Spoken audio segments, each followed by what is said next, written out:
चलो स्टार्ट कर, जस्ट मैं रिकॉर्डिंग ऑन कर लूं। फाइन, चलो शुरू करते हैं। आ जाओ। इलास्टिसिटी ऑफ डिमांड में डिग्री ऑफ रिस्पॉन्सिवनेस चेक करते हैं। हम इलास्टिसिटी ऑफ डिमांड में तीन चीजें देखने वाले हैं, price, income and cross elasticity. ये मैं ऑलरेडी कह चुका था। हमने प्राइस इलास्टिसिटी ऑलरेडी स्टार्ट किया था दोस्तों, बराबर है। अच्छा, लेकिन प्राइस इलास्टिसिटी से पहले मैंने आपको एक चीज पूछी थी जो बहुत इंपॉर्टेंट थी इस चैप्टर को समझने के लिए, कि सेलर हमेशा क्या चाहेगा, उसकी डिमांड इनइलास्टिक हो या इलास्टिक हो। जल्दी बोलो, सेलर्स क्या चाहेगा, उसके प्रोडक्ट्स की डिमांड मार्केट में इलास्टिक हो कि इलास्टिक हो? इनइलास्टिक। इनइलास्टिक हो। अच्छा, इनइलास्टिक मतलब डिमांड में ज्यादा चेंज कि डिमांड में कम चेंज? कम चेंज। यस, डिमांड में कम चेंज होना इज इनइलास्टिक एंड डिमांड में ज्यादा चेंज होना इज इलास्टिक। लेकिन सर डिमांड में ज्यादा चेंज या कम चेंज किस वजह से होगा? प्राइस की वजह से, इनकम की वजह से और सब्स्टिट्यूट एंड कॉम्प्लीमेंट्री की वजह से। ओके ओके ओके, हम लोगों ने सबसे पहला पार्ट चालू किया था प्राइस इलास्टिसिटी ऑफ डिमांड, बराबर। मैंने आपको इसमें लास्ट सेक्शन में बहुत सारी थ्योरी बता दी थी और बहुत डिटेल में गए थे। आज हम देखो सिर्फ थ्योरी देखनी है। नाउ प्राइस इलास्टिसिटी में हम दो चीजों के ऊपर फोकस करेंगे, क्वांटिटी डिमांड और प्राइस। तो गाइस फॉर्मूले में न्यूमरेटर में कौन और डिनोमिनेटर में कौन? Hello, yes sir. न्यूमरेटर में क्या लोगे? क्वांटिटी, क्वांटिटी डिमांड, और डिनोमिनेटर में प्राइस। प्राइस, बराबर है। अब देखो, there were 5 relationship. Now broadly 3 relationship थे, inelastic, unitary elastic and elastic. Inelastic मतलब डिमांड में कम चेंज, इलास्टिक में मतलब डिमांड में ज्यादा चेंज, और यूनिटरी का मतलब है इक्वल चेंज। हाँ कि ना? Yes yes yes yes. Sir. तो आप देखो मैं वापस ये टेबल बना रहा हूं, जरा संभालना और आप फुल फ्लेज चलेंगे। नाउ फटाफट फटाफट, we are learning price elasticity of demand. There are 5 types of price elasticity of demand जो मैं लास्ट लेक्चर में बता चुका था। सर 5 किधर है? इन इलास्टिक के दो टाइप्स हैं, perfectly in elastic and relatively in elastic. Hello, now elastic के भी दो पार्ट्स हैं, relatively elastic and perfectly elastic. Unitary एक है, मतलब इनइलास्टिक दो पार्ट में डिवाइडेड है, इलास्टिक दो पार्ट में डिवाइडेड है, और यूनिटरी मतलब मिडल है। ओके ओके ओके, तो अब मेरी बात को जरा संभालना। नाउ देयर आर 5 टाइप्स और मैं 5 टाइप्स का टेबल बनाने वाला हूं। समराइज, आपके मॉड्यूल में बहुत खींचा है रे, बहुत खींचा है, तो मैं यहाँ पे सीधे सीधे मेन मेन पॉइंट्स लिखते जाऊंगा, जरा संभालना। In elastic demand and elastic demand, और थियोरी बनती चली जाएगी, मीनिंग हम पढ़ चुके हैं, ज्यादा आप खींचेंगे नहीं इनको। Now and the another one is unitary elastic. Unitary elastic, in elastic demand दो पार्ट्स में डिवाइडेड है। नाउ एक है perfectly inelastic, perfectly inelastic. Another one is relatively inelastic. Now unitary तो unitary ही है। Now elastic दो parts में divide होते हैं, elastic is divided in two parts। एक है relatively elastic, आज बहुत सारी चीजें नई नई करने वाले हैं, जरा देखो। And the another one is perfectly elastic, बराबर। Now अब इसको जरा डिवाइड कर देता हूं ताकि मेरी थोड़ी हैंडराइटिंग लेवल में रहे। I need the whole page, unitary and पूरा का पूरा थ्योरी आपको कंपैरिजन में बताऊंगा, और इससे ज्यादा एमसीक्यूज नहीं हो पाएंगे। सर इससे ज्यादा एमसीक्यूज पक्का नहीं होंगे? अरे गारंटेड नहीं होंगे ना। आ जाओ, अब देखो, परफेक्टली इनइलास्टिक का मैंने मतलब लास्ट टाइम समझा दिया था कि डिमांड में कितना चेंज आएगा, बोलो। Hello, no change. No change, बराबर है। इनइलास्टिक का मतलब ही है कि प्राइस के कंपैरिजन में डिमांड में कम चेंज आएगा। नो मतलब कम ही चेंज होता है। यूनिटरी का मतलब मैंने आपको समझा दिया था, दोनों में हमेशा इक्वल चेंज आएगा। नाउ इलास्टिक का मतलब मैंने आपको समझा दिया था कि डिमांड में ज्यादा चेंज, बराबर है। नाउ नाउ नाउ और विश्वास करो गाइस, आप लोग जो डेफिनेशन मैं बताने वाला हूं उसके ऊपर आप एमसीक्यू जरा भी नहीं सॉल्व कर पाएंगे, मेरी गारंटी। और ये जो मैंने साइन बनाया ना डिमांड में कम चेंज, इसी के ऊपर आपके सारे एमसीक्यूज होने वाले हैं। नाउ लेकिन मैं डेफिनेशन वापस लिख रहा हूं, आपका first point MCQ, in perfectly elastic का मतलब है कि भाई डिमांड में जरा भी चेंज नहीं आएगा, मतलब डिमांड एक्चुअली रिजिड है, तो percentage change in price brings no change in demand. ये हम लास्ट लेक्चर में कर चुके थे ना। नो चेंज का मतलब है जीरो चेंज इन डिमांड, ठीक है। रिलेटिवली इनइलास्टिक का मतलब थोड़ा चेंज आएगा, थोड़ा चेंज आएगा। Percentage change in price brings less change in demand, बराबर ना। यूनिटरी का मतलब इक्वल चेंज आएगा। Percentage change in price brings equal change in demand, both are equal, ना कोई कम है ना कोई ज्यादा है। रिलेटिवली इलास्टिक, इलास्टिक का मतलब ही है डिमांड में ज्यादा चेंज, तो डेफिनेशन अब आपके दिमाग में छप गया होगा, मोर चेंज इन डिमांड। क्या बात है। परफेक्टली इलास्टिक मतलब इंफिनिटी, इंफिनिटी हमेशा मोर में ही आता है ना। सर इंफिनिटी मतलब अनलिमिटेड ना, नहीं गाइस, यहां पर अंदाजा भी नहीं लगा सकते ना। मैंने आपको लास्ट टाइम फिगर्स भी लेकर समझाया था। ओके ना, आपको डेफिनेशन में कोई डाउट्स है तो पूछ लो गाइस। पहला मेरा पॉइंट क्लियर हो चुका है, मैं आपको 5 पॉइंट्स बताने वाला हूं। डेफिनेशन में कोई डाउट है? No, sir. Okay perfect. Now थोड़ा गैप हो गया था इसलिए मैं वापस लिख रहा हूं। अब देखो सेकंड पॉइंट, प्लीज सुनना। अब मैं फॉर्मूले को भी यूज करूंगा, ये मेरा फर्स्ट पॉइंट था, अब सेकंड पॉइंट सुनो। सेकंड पॉइंट, इसमें आप प्राइस और क्वांटिटी डिमांड में रिलेशनशिप देखते हो ना। ये भी मैं लास्ट लेक्चर में करवा चुका हूं, बट मुझे सारे नोट्स एक पेज पे चाहिए, इसलिए मैं वापस लिख रहा हूं ताकि आप लोग को भी पढ़ने में आसानी हो ना। ये मैंने नोट्स भेजे ही आप लोग को? नहीं। आपको नोट्स नहीं भेजे मैंने यार, याद तो दिलाओ यार। रवि सर को बोल देते, वो मुझसे मांग लेते। सॉरी, हाँ सॉरी, आज रात को आपको मिल जाएंगे। रिकॉर्डिंग अगर आज रात को आपको नहीं मिले तो प्लीज आप रवि सर को एक मैसेज कर देना, मैं दे ही दूंगा। Now price and quantity demand, guys guys guys, now मैं यहाँ पर 110 110 110, प्लीज कैलकुलेशन को भी समझना। 110 110 सेम कांस्टेंट फिगर्स रख रहा हूं, ओके। ओ उल्टा था क्या, सो सॉरी। 10 100 10 100 10 100 10 100 10 100।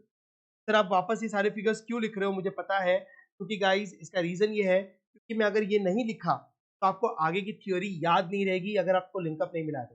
ठीक है, 5 मिनट लगेंगे ना, देख लेते हैं। अब देखो, मैंने आपको परफेक्टली इलास्टिक में कहा था कि आप प्राइस कितना भी बढ़ा लो, डिमांड में जरा भी चेंज नहीं आएगा। नहीं आएगा। तो अगर प्राइस 10 का 20 भी कर लिया ना बॉस, तो आपका डिमांड पहले भी 100 चॉकलेट्स था और आज भी 100 चॉकलेट्स रहेगा।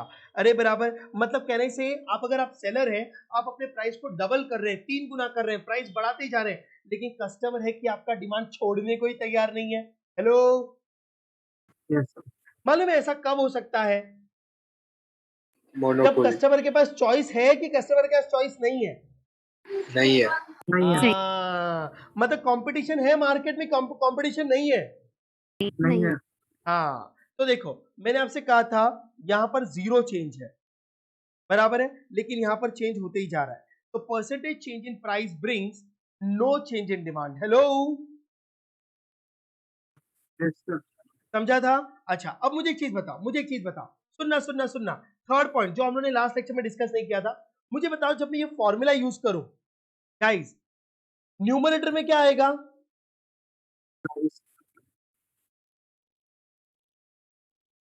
हेलो, न्यूमरेटर में क्या आएगा? क्वांटिटी डिमांड, और डिनोमिनेटर में क्वांटिटी प्राइस। आ जाओ आ जाओ आ जाओ। तो देखो देखो देखो, अब मैं इसी फिगर्स को है ना उस फॉर्मूले में डालता हूं। मुझे बताओ डिमांड में कितना परसेंट चेंज? जीरो। जीरो। अरे बराबर है, प्राइस में कितना परसेंट चेंज? 100%। 100% चेंज है। क्या बात है। अरे 10 का 20 हो गया यार, आपका प्राइस 10 रुपए से बढ़ा है, हाँ कि ना? तो जब प्राइस 10 रुपए से बढ़ा है तो 10 का 10 100%। मुझे बताओ what is your answer, what is your elasticity? Come on. Zero. Zero को किससे भी डिवाइड करो जीरो रहेगा। तो मेरी बात सुनना, इकोनॉमिक्स ने कहा है कि अगर परफेक्टली इलास्टिक का हमेशा साइन जीरो होगा, EP is equal to zero. Zero. ये सिंबल आपने एसवाईजीसी में पढ़ रखे हैं, लेकिन ये सिंबल निकले कैसे हैं मैं आपको ये भी कैलकुलेशन बता रहा हूं। सर आप ये कैलकुलेशन क्यों बता रहे हो यार, ऐसे ही बता दो। नहीं, इसके ऊपर कैलकुलेशन भी आते हैं, आपको मॉड्यूल्स में भी दिखाऊंगा, जरा संभालना। ओके सर, रिलेटिवली इनइलास्टिक क्या है? डिमांड में जरा सा चेंज आएगा। इसका मतलब क्या है सर? हम लोग फिगर्स पहले ही वाला लेते हैं। फॉर एग्जाम्पल, अगर अगर अगर नाउ आपका प्राइस 10 से 11 हो जाता है, price is 10 to 11 and demand become 99। देखो प्राइस बढ़ा, डिमांड फॉल हुई, इनवर्स रिलेशनशिप हमेशा दिखाई देगा। मुझे बताओ प्राइस कितने से बढ़ा? What is the change in the price? 10%. 10%. 10%। बराबर है। How much percent change in demand? 1%. 1%। अरे एक डिमांड से क्वांटिटी गिरी ना, एक चॉकलेट से, यस तो सर, 1 यस सर। बराबर है। तो सुनो सुनो सुनो, अब इसको फॉर्मूले में डालते हैं। ये हम लोगों ने लास्ट लेक्चर में देखा था। Same figures I am taking, okay. Now अब देखो, डिमांड न्यूमरेटर में आएगा 1 और नीचे आएगा 10। Any doubts? Price is denominator. Hello,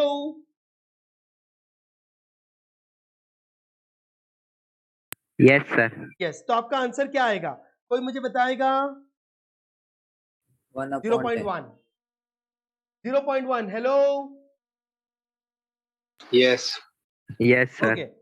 तो सुनो, इकोनॉमिक्स कहता है कि डिनोमिनेटर प्राइस में ज्यादा चेंज आएगा, न्यूमरेटर में कम चेंज आएगा, तो हमेशा आपको आंसर पॉइंट में आएंगे। हेलो, हमेशा आपको आंसर पॉइंट। पॉइंट्स में आएंगे। तो देखो, तो इकोनॉमिक्स ने यहाँ पे थियरी बनाई कि रिलेटिवली इनलास्टिक में हमेशा आपका जो आंसर आएगा वो लेस देन 1 आएगा। Always your answer will going to be less than 1। एक मिनट सर, डेसिमल को लेस देन 1 कहेंगे क्या? Guys guys guys guys guys, अब मैथ्स तो आपको आता ही है, बट ऑब्वियस है। नाउ जरा मुझे एक चीज बता दो,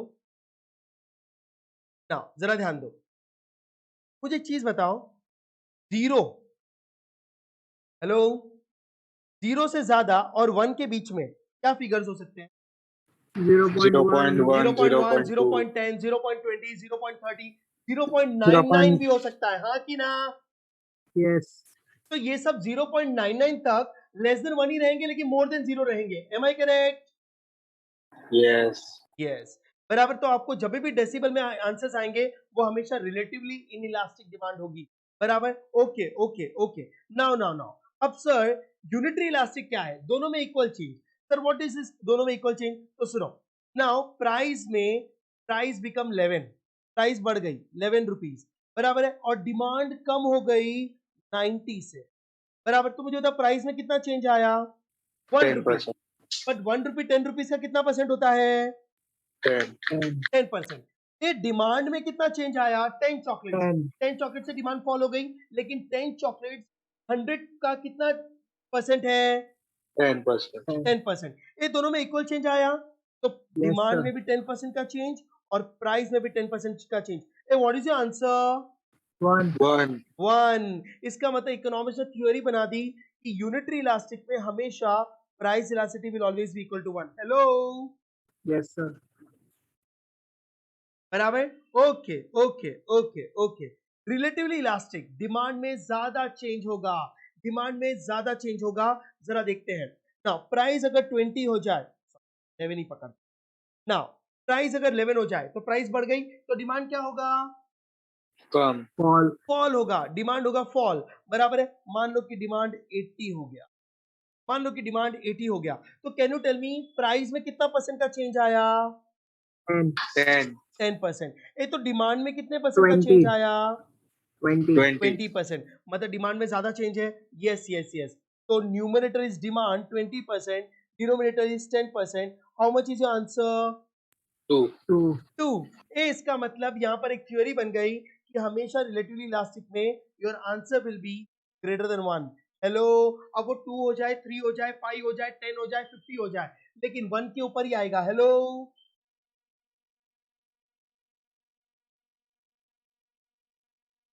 गाइस समझ रहा है? Network नहीं आ रहा sir. Okay, no. इन्फिनिटी। हाँ, क्या Network बोल रहे हो? किसी को doubts? network problem. Network. Network, network मेरे यहाँ से एकदम परफेक्ट है, कोई टेंशन नहीं है नेटवर्क में मेरे यहाँ से। अभी ठीक है? नहीं सर, आवाज ब्रेक हो रही थी, अभी ठीक है। Okay, now now now, perfectly elastic. मैंने आपको लास्ट लेक्चर में परफेक्टली इलास्टिक में कहा था कि आपका डिमांड कितना भी बढ़ सकता है, आप अंदाजा नहीं लगा सकते।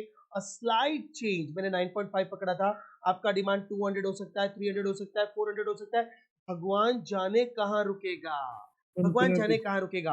तो मैं ऐसा बोलूं, नाउ यहाँ पर जो चेंज है वो 0.5%, सॉरी 5% का चेंज है। Hello, Yes, sir.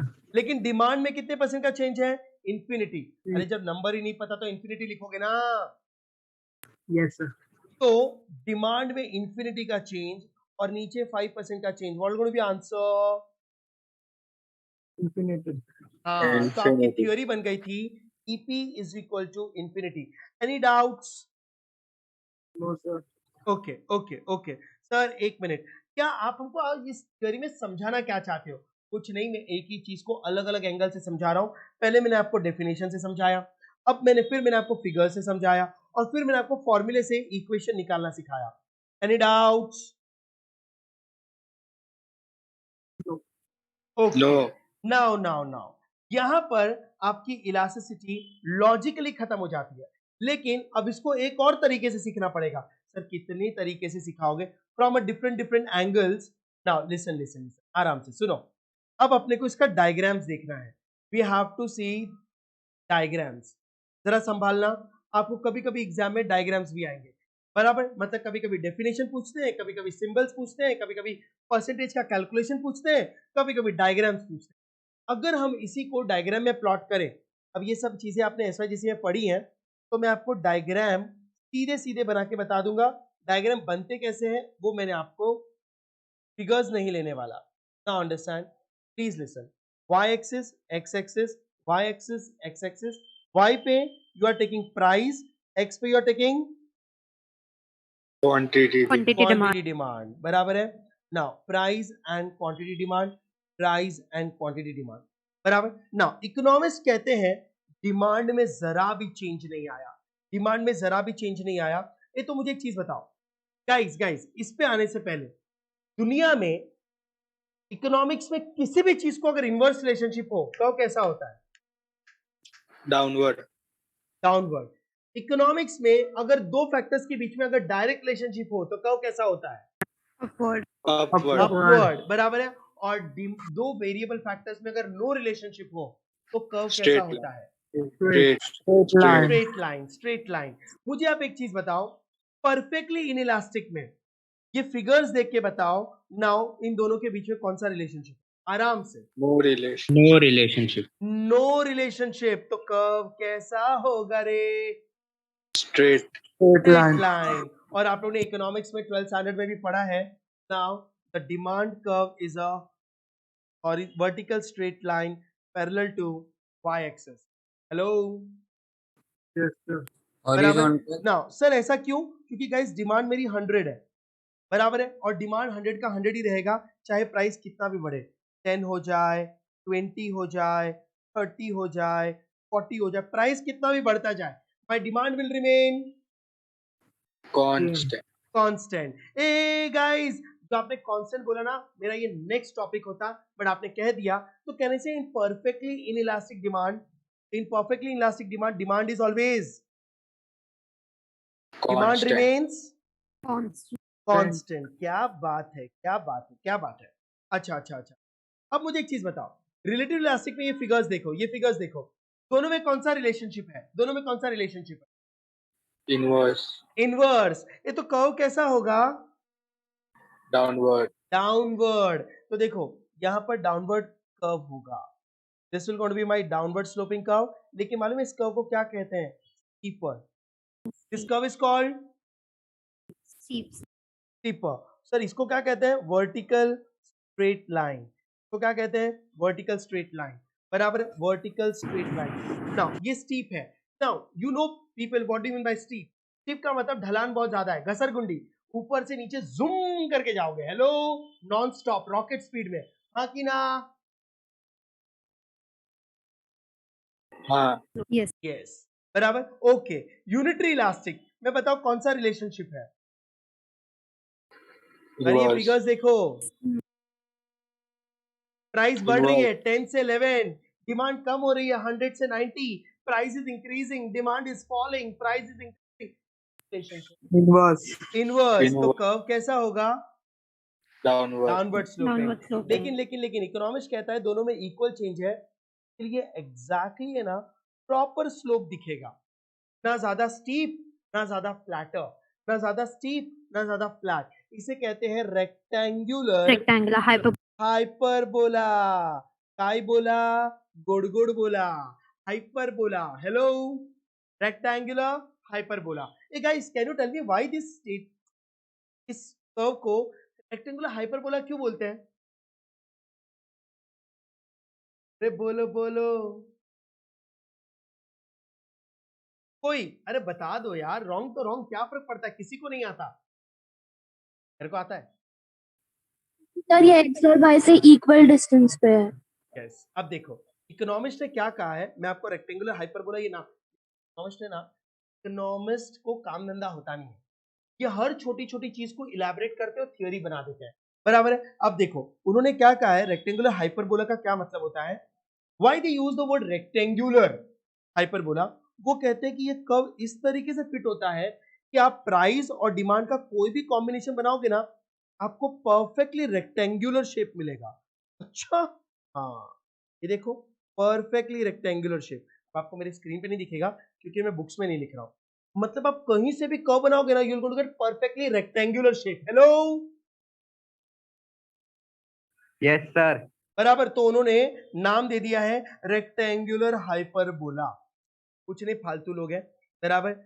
बैठे बैठे क्या करें, करना है कुछ काम, कोई काम धंधा नहीं, बराबर। बनाओ नई नई थियरियां, नए नए words.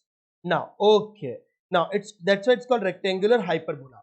Okay, now relatively elastic. Relatively elastic में भी प्राइस और डिमांड को इनवर्स रिलेशनशिप है। देखो 10 से 11 प्राइस बढ़ी, नाउ 100 से 80 demand Giri. Hello, Yes.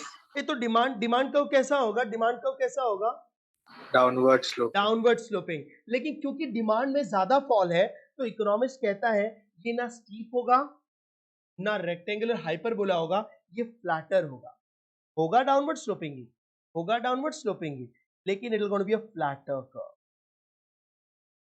It is a flatter curve. Hello, Yes, sir. Now okay. अब देखो रे, अब है ना मैंने इसमें ना आपको ना slide change in the price बताया। प्लीज मेरी बात सुना, 10 रुपीज से कितना फॉल हुआ, 50 पैसे से। 0.5. इसे कहते हैं एक स्लाइड चेंज। हेलो, प्राइस में। Yes, sir. अच्छा, मैं इसको कांस्टेंट बोल सकता हूं, स्लाइड चेंज मतलब लगभग ये कांस्टेंट ही है।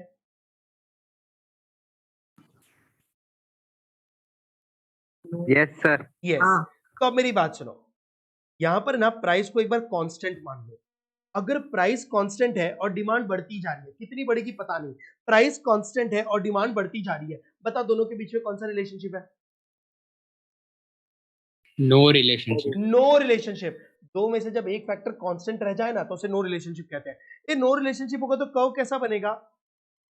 Straight Horizontal line. Yes, it'll gonna be a vertical straight line. horizontal straight line. और सर पॉइंट से पर प्राइस चेंज तो हो रही है ना। हाँ मेरी बात सुनो, इकोनॉमिस्ट ने ना यहाँ पर प्राइस चेंज बोला है एकदम स्लाइट, नेग्लिजिबल, नहीं के बराबर। अब मेरे को एक चीज बताओ, अगर 10 रुपए से 10 रुपया 10 पैसा हो जाए, तो तुम्हारी लाइफ में प्राइस एकदम आसमान फाड़ दिया कि लगभग सेम ही था? सेम ही था। सेम था। तो इकोनॉमिस्ट ने यहाँ पर बोला है स्लाइड चेंज, लेकिन ना उनका डायग्राम कुछ इस तरीके से, मतलब यहाँ पर उन्होंने प्राइस को कांस्टेंट मान के डायग्राम बनाया, क्योंकि स्लाइड चेंज में कोई फर्क नहीं पड़ता है, डिमांड बहुत ज्यादा चेंज मार रहा है, और डिमांड है ना यहाँ पर देखो नेवर एंडिंग है। देखो ये लाइन है ना आगे तक बढ़ती ही जा रही है, इधर मैं इंफिनिटी बना रहा हूँ, इसलिए उन्होंने हॉरिजॉन्टल कर्व बनाया। Hello, Yes, sir. तो देखो प्राइस है ना 10 ही है और डिमांड 100, ले डिमांड 200, ले डिमांड 300, कहां जाके खत्म होगा भगवान जाने। अरे ये समझा? Yes, sir. सर बट अगर प्राइस में कॉन्स्टेंटली 3-4 बार चेंज हुआ तो वो धीरे धीरे करके बढ़ जाएगा ना। हाँ धीरे धीरे करके बढ़ेगा, लेकिन एक पॉइंट से दूसरे पॉइंट में तो स्लाइट ही चेंज है ना। हाँ ऐसा, बराबर। ये तो मैं ऐसा बोलूं, इसमें लगभग प्राइस इज कांस्टेंट, हाँ बराबर। तो मेरी बात सुनो, in this, in perfectly inelastic बराबर, price is constant, price remains constant. देखो दोनों एक्सट्रीम केस है ना। परफेक्टली इनइलास्टिक में डिमांड कांस्टेंट और परफेक्टली इलास्टिक में प्राइस इज कांस्टेंट, बाकी सब में कोई कंसेप्ट नहीं। तो सर ये आपने ये जो लिखा है, ये आपको मजा आ रहा है कि एमसीक्यू है? अरे भाई मुझे मजा जरा भी नहीं आता, ये एमसीक्यूज है ना। तो गाइस याद रहेगा, परफेक्टली इलास्टिक में what is constant? Inverse relationship.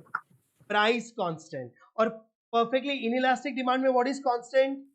Demand Dem- constant. Demand is constant. Any doubts, any doubts, any doubts? Relative inelastic एक बार बताऊं? क्या बताऊं?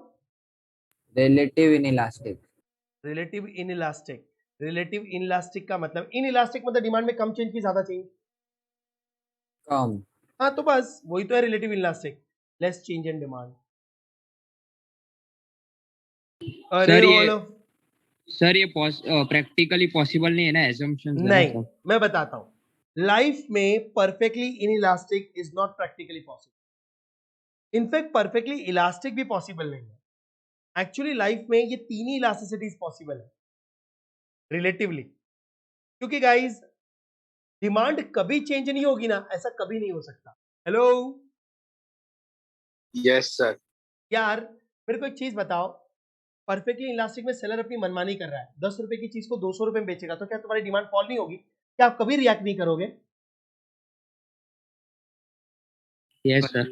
करेंगे भाई, हाँ कि ना। तो डिमांड में कभी रिएक्ट नहीं होगा, ऐसा कभी नहीं हो सकता। तो लॉजिकली देखा जाए ना, तो परफेक्टली इज नॉट प्रैक्टिकली बराबर। हाँ 99% कुछ थियरी में प्रूव किया गया है, लेकिन 100% कभी भी परफेक्टली नहीं हो सकता। Are you getting my point? Yes, sir. Okay okay okay guys, ये सर यहां पर रिलेटिव इनइलास्टिक का ग्राफ बताओ ना कैसे बना। इसका, रिलेटिव इनइलास्टिक ये है ना ग्राफ स्टीपर। ऐसा क्यों? ऐसा क्यों मतलब? मतलब इतना स्लाइड चेंज क्यों आया? मतलब रेक्टेंगुलर हाइपरबोला भी हो सकता है, फ्लैटर भी हो सकता है, तो स्टीप। अच्छा तो मेरे को बताओ, आपको ये दोनों समझ गया? हाँ। तो जब ये समझ गया तो ये काहे नहीं समझे? तो फिर पहले मेरे को बताओ फ्लैटर क्यों? हल्का सा चेंज है ना। भाई डिमांड में ज्यादा चेंज है। हाँ, मतलब वही प्राइस में। नहीं। अभी है ना, आप लोग ने ये देखो, ये स्टीपर क्यों और ये फ्लैटर क्यों ना, ये आपने एसवाईजीसी में पढ़ा है यार। अब मेरे को उसमें मत घसीटो, लेकिन चलो अब आपने पूछा है तो मैं एक बता ही देता हूँ। मेरी बात सर सुनो। नहीं पढ़ा, अब तक ये चैप्टर नहीं आया। सर अभी तक हम लोग का 12वीं हुआ ही नहीं है, 12वीं कर रहे हैं। अच्छा ठीक है, लेकिन वो कर्व के शेप को देखो, बाकी आप एसवाईसी में पढ़ लोगे। बट ठीक है, अब नहीं पढ़ा है तो मैं इसका कर्व शेप क्यों है ऐसा वो बताता हूँ। ये देखो मेरे लिए ना, ये क्वांटिटी इंपॉर्टेंट है। आओ चलो एक देख ही लो, कोई बात नहीं। ये देखो मैं यहाँ पे डायग्राम ड्रॉ कर रहा हूँ, ये मेरा प्राइस है वाई एक्सिस पे और ये मेरा एक्स है। Green pen is my standard 10, जब प्राइस 10 था तो डिमांड कितनी थी? 100. 100। चलो आओ 100। मैं ग्रीन से ही बनाता हूं ताकि आपको टेंशन ही ना रहे। जब प्राइस 10 है तो डिमांड 100 है। ये लो, तो कहने से आई got this a combination. Yes. Okay अब है ना, चेंज को देखो, रेड पेन को देखो, 10 का क्या हुआ है? 11. 10% का चेंज है। Hello, yes sir. और डिमांड में 1%. 1%। आ जाओ इस गैप को फिलअप करें। अब मैं रेड कर्व ले रहा हूं, देखो 10 से 11 हो गया, समवेयर ओवर हियर 10% का चेंज। Yes, sir. ये 100 से 99 हो गया, कहीं तो भी इधर। तो इनके बीच में का गैप और इसके बीच में का गैप बहुत कम होगा। डिमांड के बीच में का गैप कितना है? बहुत कम. बहुत हाँ, कम। अब मैं इसको है ना ज्वाइन करता हूं, ये देखो, तो I got this B.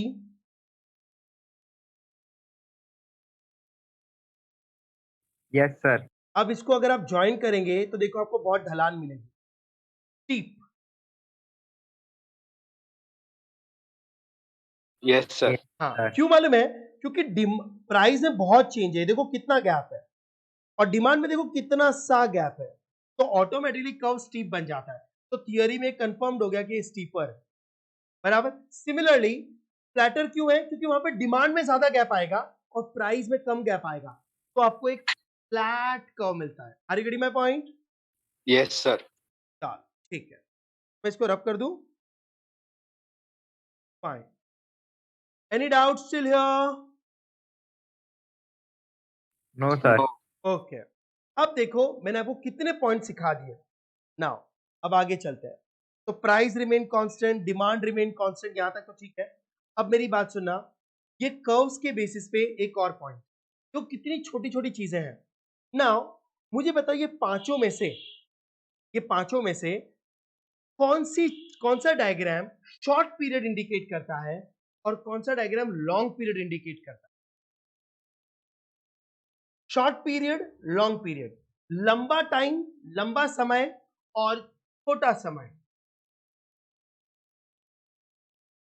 Sir ये कैसे पता चले? हाँ, अब ये अगर ये पता, ये अब ये एसवाईजीसी का थ्योरी नहीं है, अब एक्चुअली हम सीपीटी पढ़ रहे हैं, CA foundation, sorry. Now understand guys, economist कहता है, देखो practically, perfectly inelastic always indicates very short period and relatively elastic indicates short period. Logic बताऊंगा, सुनते जाओ बस। Elastic indicates long period and perfectly inelastic indicates very long period. Sir unitary, अरे unitary है ना, बीच का है ना, इधर है ना उधर है, तो जो चीजें मीडिएटर होती है ना, उसके ऊपर कभी डिसीजन नहीं लिए जाते। तो inelastic always indicate short period, लेकिन वेरी शॉर्ट और short. Elastic always indicates long period, very long and long. Hello, Yes, sir. अच्छा बट सर ये तो आपने कहा और हमने सुना, और सिर्फ आप कहोगे और हम सुनेंगे तो हमको लगेगा क्या बकवास है। तो सर कन्विंस तो करो। अरे हर एक चीज पे कन्विंस करो। मेरे को एक चीज बताओ जरा, अब है ना, थोड़ा नेचुरली समझना, प्रैक्टिकली समझना, नहीं तो आपको पीरियड का कंसेप्ट नहीं समझेगा। गाइस आपको पता है, लॉन्ग पीरियड लेते हैं, परफेक्टली इलास्टिक, प्राइस में थोड़ा सा चेंज और डिमांड में इंफिनिट चेंज। आपको पता है इंफिनिट का मतलब होता है मेजर चेंज, मतलब एकदम ट्रेंड का बदल जाना, बराबर। नाउ आपको पता है लाइफ में ट्रेंड्स कब बदलते हैं? जब एक जमाना बदलता है, जब एक जनरेशन बदलती है, और जनरेशन को बदलने में लॉन्ग पीरियड लगता है कि नहीं लगता है? Yes, sir. बराबर। नहीं नहीं नहीं सर, आप एग्जांपल दो। चलो मैं एग्जांपल देता हूं। Have you heard the company called Kellogg's cornflakes? Yes. Yes, Yes. sir. Now दूध और चिवड़ा, सॉरी बराबर यार, तो उसका है ना, उसका इंटरव्यू सुनना, जो केलॉग कॉर्नफ्लेक्स का डायरेक्टर है। मालूम है उसने क्या कहा था? उसने कहा था कि इंडिया में हमको केलॉग्स कॉर्नफ्लेक्स बेचने में, बराबर मार्केट जमाने में एक जनरेशन लग गए। बराबर बोलता है 14 से 15 साल मेहनत लगी, तो हम लोग को है ना आज हमारा मार्केट है। नाउ अब उसने उसके पीछे का रीजन क्या बताया, मतलब इंडिया में उसको केलॉग कॉर्नफ्लेक्स पब्लिक को कन्विंस करने के लिए कि सुबह दूध और चिवड़ा खाओ, हेल्दी रहेगा, इसके लिए वो बोलता है मुझे एक जनरेशन लगी, एक जनरेशन, मतलब इंफिनिट चेंज लाने में, एक ट्रेंड बदलने में। जब उसे पूछा गया ना तो उसने क्या कहा मालूम है? बोलता है कि इंडिया एक ऐसा देश था जहां पर सुबह नाश्ते में पराठा और अचार खाया जाता था। Hello, Yes, we sir. never used to Yes, have sir. biscuits and now you people call cookies, you know, Kellogg's cornflakes. No, अपने जमाने में अपने दादा दादी लोग है ना पराठे खाते थे सुबह सुबह। Hello, Yes, sir. बराबर है। कभी दूध चिवड़ा खाया किसी ने? गुजराती लोग मस्त खमणी खाते थे, ढोकला। Yes. हाँ, Yes. केलॉग्स कॉर्नफ्लेक्स वाला बोलता है यार इन लोगों को मुझे कन्विंस करने में, आदत डालने में कि यार Kellogg's cornflakes is very healthy, morning में मिल्क के साथ लो, इसके लिए मुझे 12 से 14 साल लगे। बराबर, मतलब इंफिनिट चेंज लाने में। और वो अब वो क्या कहता है मालूम है? बोलता है अब है ना आज की जनरेशन को दूध और चिवड़ा खाने का है, तो वो अपने बच्चों को भी क्या खिलाएगा? Go Chevra. कॉर्नफ्लेक्स। हम लोग अगर कॉर्नफ्लेक्स खा रहे हैं तो हम अपने बच्चों को भी कॉर्नफ्लेक्स खिलाएंगे। बोलता है अब मेरा है ना जनरेशन टू जनरेशन सेट हो गया है, अब मेरा कॉर्नफ्लेक्स रोज बिकता है। तो कहने से इन्फिनिट चेंज का मतलब है it takes very long time to change the whole trend. Yes. Sir एक डाउट है। एक मिनट पहले बताओ, इस चीज से कन्विंस हुए कि नहीं? Yes sir. तो दैट्स व्हाई इन्फिनिट चेंज के लिए वेरी लॉन्ग पीरियड। ओके, एक मिनट, डाउट बाद में पूछना। अब मैं वेरी शॉर्ट पीरियड पे आता हूं। पहले दो एक्सट्रीम को समझो, मीडिएटर आप हमेशा समझ जाओगे। ठीक है सर, हमको समझ गया कि एक ट्रेंड चेंज होने में बराबर है एक पूरा जनरेशन लग जाता है, बराबर। और guys Kellogg cornflakes is one of the example, बराबर है। कंप्यूटर की आदत लगाने में बराबर है ना, विंडोज ने जो मेहनत की है ना वो बहुत रिमार्केबल है, बराबर ना। तो उन्होंने भी ये कहा है कि मुझे भी 8 से 10 साल लग गए विंडोज को पूरे वर्ल्ड में फैलाने में, क्योंकि लोग मैनुअली काम करते थे। फिर कंप्यूटर की आदत लगाने में भी उनको एक जनरेशन लग गई। मतलब एक इन्फिनिट चेंज आने में, एक रिमार्केबल चेंज आने में बहुत लंबा समय लगता है। हेलो,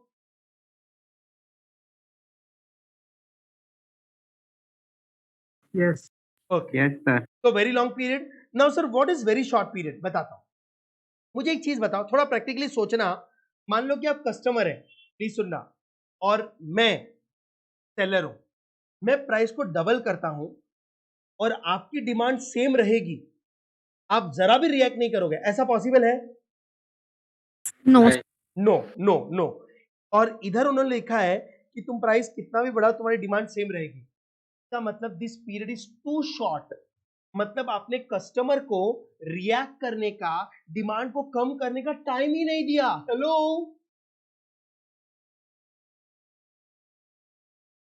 ये कैसे पॉसिबल? ना, अरे बाबा आप समझ रहे हो, अगर मैं कस्टमर को डिमांड फॉल करने का टाइम ही ना दूं तभी तो डिमांड कांस्टेंट रहेगी ना, हाँ, बराबर है। दैट्स व्हाई इकोनॉमिक्स कहता है यार अगर कोई सेलर प्राइसेस बढ़ाता है और डिमांड जरा भी चेंज नहीं होती, it indicates very short period, if customers are not reacting, इसका मतलब कस्टमर्स को टाइम ही नहीं मिल रहा है रिएक्ट करने। और ये बिजनेस ज्यादा दिन नहीं चलेगा, ये लूटने का काम है। Sellers are looting to the customers, बराबर है। Yes sir. तो Yes, सेलर्स sir. अगर Examples कस्टमर्स of को such लूट, goods. सेलर्स अगर कस्टमर्स को लूट रहे हैं तो ये लॉन्ग टाइम बिजनेस चलेगा कि शॉर्ट पीरियड है? Short period. It's a short period, बराबर है ना। तो it's a very short period, ये ज्यादा दिन नहीं चलेगा। आप समझ में आया सर एक आपको? एग्जांपल दे दीजिए ना। एग्जाम्पल दे दूं? चलो एग्जाम्पल मैं रिपीट करता हूं, नया एग्जाम्पल नहीं, मैं पहले भी बहुत बार दे चुका हूं, 2 बार दे चुका हूं, तीसरी बार देता हूं। परफेक्टली इलास्टिक का पेन 5 रुपए का है। नॉर्मल पीरियड में अगर मैं कहूं कि ये 10 रुपए में खरीदो, क्या आप खरीदोगे? नहीं, अच्छा, एग्जाम हॉल में हो, पेन रुक गया है, अब मैं ये 5 रुपए के पेन का 20 रुपए ले रहा हूं, बोलो खरीदोगे? Yes sir. अच्छा याद आया सर। Yes sir. बोलो खरीदोगे? Yes yes yes. सर। तो मैं प्राइस 3 गुना कर चुका हूं, 4 गुना, फिर भी आपकी डिमांड रही कि नहीं? हाँ, लेकिन मैं ऐसा बिजनेस क्या लॉन्ग टाइम चला सकता हूं कि ये बहुत ही शॉर्ट पीरियड है? Short period. तो it's a very short period. अब कन्विंस हुए प्रैक्टिकली? यस। Yes sir. तो इकोनॉमिक्स कहता है कि this business is a monopoly, monopoly business ज्यादा दिन नहीं चलते हैं, बराबर। ओके, नाउ इसमें देखो, अब ये वेरी शॉर्ट पीरियड, तो सर ये शॉर्ट पीरियड क्यों? वेरी शॉर्ट पीरियड मतलब बहुत छोटा टाइम, बहुत कम टाइम। लेकिन शॉर्ट पीरियड मतलब कम है, लेकिन वेरी शॉर्ट से थोड़ा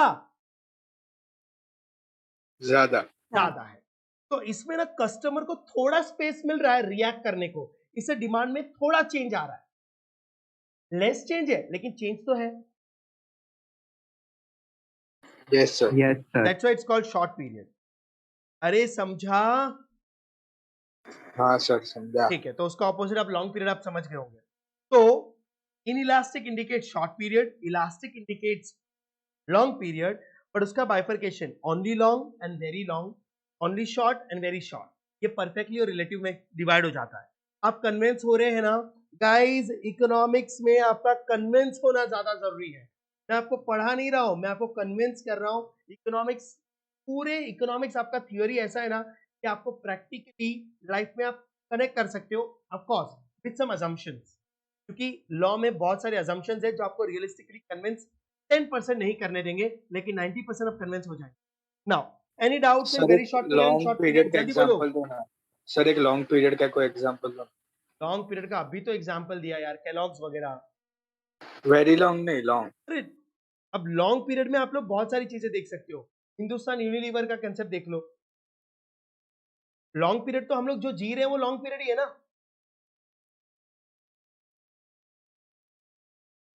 बराबर, आपको एक सफिशिएंट टाइम मिलता है रिएक्ट करने को, कंपटीशन का जमाना है, तो you are getting a sufficient time. Very long period को मैं आपको एग्जांपल में बता सकता हूं। बराबर, नाउ अब देखो आगे, अंडरस्टैंड गाइस, इनइलास्टिक डिमांड हमेशा मोनोपोली में होती है।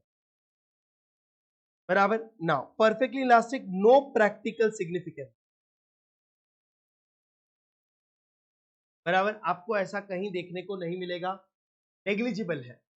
ओके नाउ, तो रिलेटिवली इलास्टिक मोनोपोली, मोनोपोली में आप बिंदास भाव बढ़ा के कमा सकते हैं, हाँ कि ना? हाँ। यस। यूनिटरी डैश है, इसमें कुछ नहीं आता है। नाउ इलास्टिक मतलब monopolistic competition, and perfectly elastic is perfect competition. क्या आपने ये नाम सुने हैं एसवाईजीसी में? यस। यस। अभी है ना, मैं इसके ऊपर आपको कुछ भी एक्सप्लेन नहीं करना चाहूंगा कि ये पूरा का पूरा आपका एक चैप्टर है, चैप्टर नंबर 4 आपके इकोनॉमिक्स में, मार्केट, ये फाउंडेशन। तो यस सर। हाँ, उधर मैं आपको ये सिखाऊंगा, ठीक है? वहां का कनेक्टिविटी, इससे मैंने पॉइंट डाल दिया। Monopoly, monopolistic competition and perfect competition, आप इसको लिख लो। मैं इसके ऊपर कोई एक्सप्लेनेशन अभी नहीं दूंगा, क्योंकि ये बिना पूरे चैप्टर को समझे आपको ये समझ नहीं आएगा कि मोनोपोलिस्टिक कंपटीशन ही क्यों रिलेटिवली इलास्टिक डिमांड में है, परफेक्ट कंपटीशन ही क्यों परफेक्टली इलास्टिक डिमांड। ये मैं आपको अभी कन्विंस नहीं कर पाऊंगा, क्योंकि आपको इस चैप्टर का नॉलेज नहीं है। तो उधर जब हम आएंगे ना, तो ये थियोरी वापस आने वाली है, टेंशन मत लो, अभी आप लिख के रखना। हेलो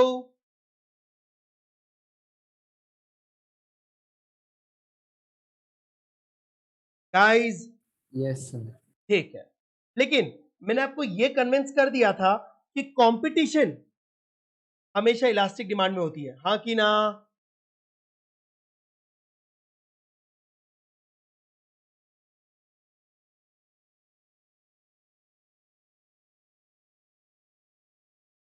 गाइस, ये समझा? Yes sir. ठीक है, चलो, तो यहां पर आपका प्राइस इलास्टिसिटी कंप्लीट होता है theoretically. Any doubts in this? Hello, no sir. ठीक है, तो अब मैं आपसे कुछ क्वेश्चंस पूछूंगा, अगर आपने मुझे उसके आंसर्स दे दिए तो आप लोग को इस थियोरी का कोर कंसेप्ट समझ में आया, रट्टा तो कोई भी मार लेगा। बराबर है, आई वॉन्ट दैट लॉजिक। क्या आप लॉजिकली सोच पाते हैं क्या? आ जाओ देखते हैं। मैं आपसे दो दो क्वेश्चन पूछने वाला हूं, वो आपके लिए नोट बनेंगे। नोट नंबर 1, ठीक है? मुझे ट्रू और फॉल्स का आंसर चाहिए आपसे, सुनना। Steeper the curve, elasticity is less, and flatter the curve,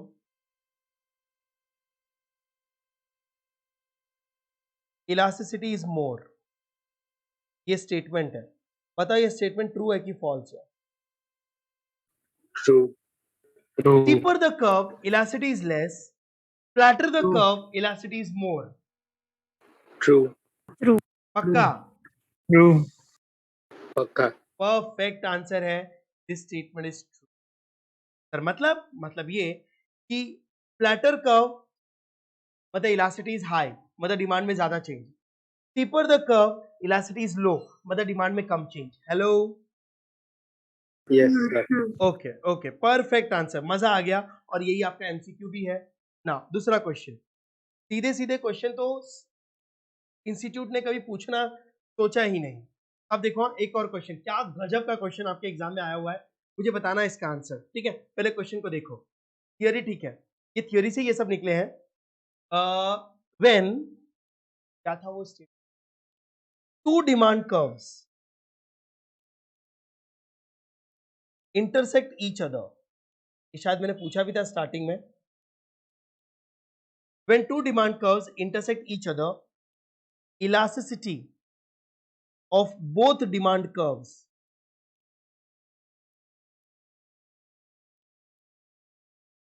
are dash। Option है सेम और डिफरेंट, ऑप्शन है सेम और different. When two demand curves intersect each other, intersect मतलब दोनों एक दूसरे को काट रहे हैं, क्रॉस बराबर है एक दूसरे को इंटरसेक्ट कर रहे हैं। हेलो, समझता है ना? Yes, sir. हाँ, जब दोनों एक दूसरे को कट करते हैं, जब दोनों एक दूसरे को क्रॉस करते हैं, तब दोनों डिमांड कर्व्स की इलास्टिसिटी क्या रहती है? सेम रहती है कि दोनों डिमांड कर्व्स की इलास्टिसिटी अलग रहती है? सेम और डिफरेंट, दो ऑप्शंस हैं आपके पास।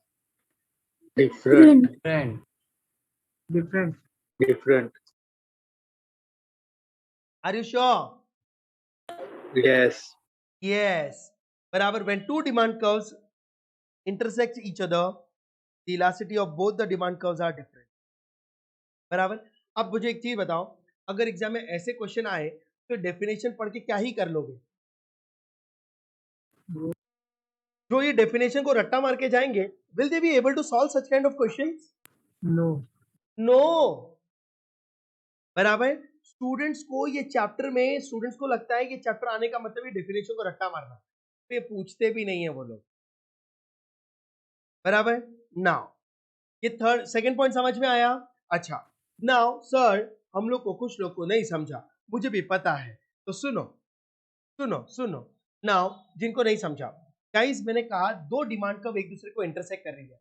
आपको एक चीज बताऊं, दो डिमांड कर्व को इंटरसेक्ट करने के लिए एक कर्व का फ्लैट और एक कर्व का स्टीप होना जरूरी है, तभी तो दोनों एक दूसरे को काटेंगे ना। एक का फ्लैट होना और एक का स्टीप होना जरूरी है, तभी तो कटेंगे। Yes, नहीं sir. नहीं नहीं सर, अगर दोनों स्टीप होते तो, अबे दोनों स्टीप होते तो पैरेलल हो जाते, एक दूसरे को इंटरसेक्ट कभी नहीं करते।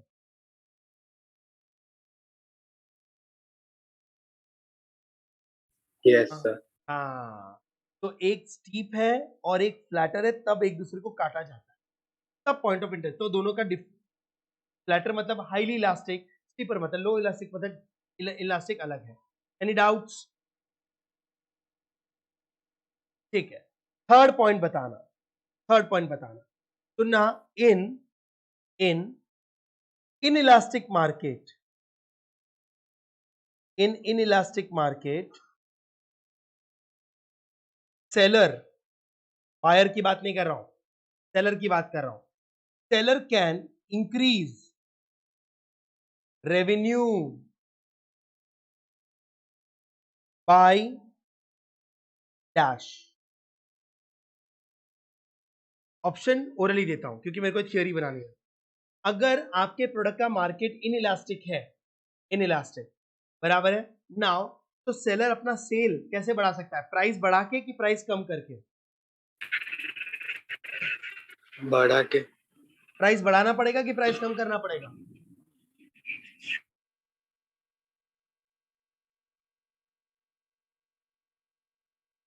हेलो,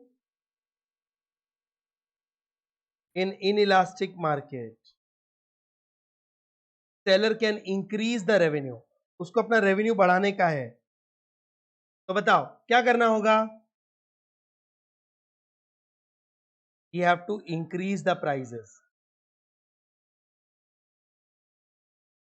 सर, प्राइस क्यों बढ़ाएगा? वो डिमांड गिर जाएगी ना। अरे मेरे भाई, इन इलास्टिक मार्केट में डिमांड ज्यादा से गिरती है कि कम से गिरती है?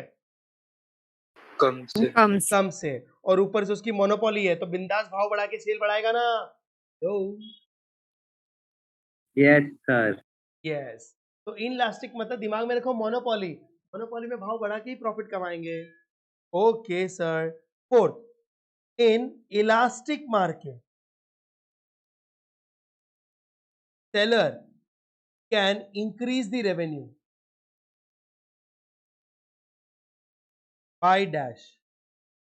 अगर इलास्टिक Reducing the मार्केट है price. तो सेलर को अपना सेल बढ़ाने का है, तो क्या करेगा? Reduce the price. Yes, he have to decrease the prices.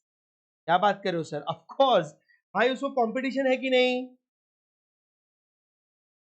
है। अब कंपटीशन का मतलब कस्टमर के पास चॉइसेस है, Yes. तो है। कस्टमर तो हमेशा सस्ता खरीदता है, तो अगर मुझे कंपटीशन में compete करना है तो I have to keep my product at a lower prices. Am I correct?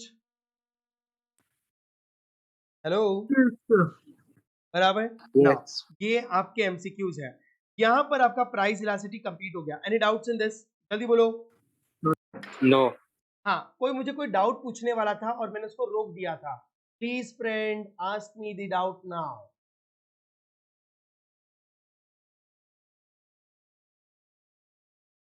अरे वो पूछ रहे थे ना उस टाइम, नहीं अब सर डाउट वही डाउट था कि टाइम और प्राइस ऑफ डिमांड का मतलब आपस में रिलेशन क्या है?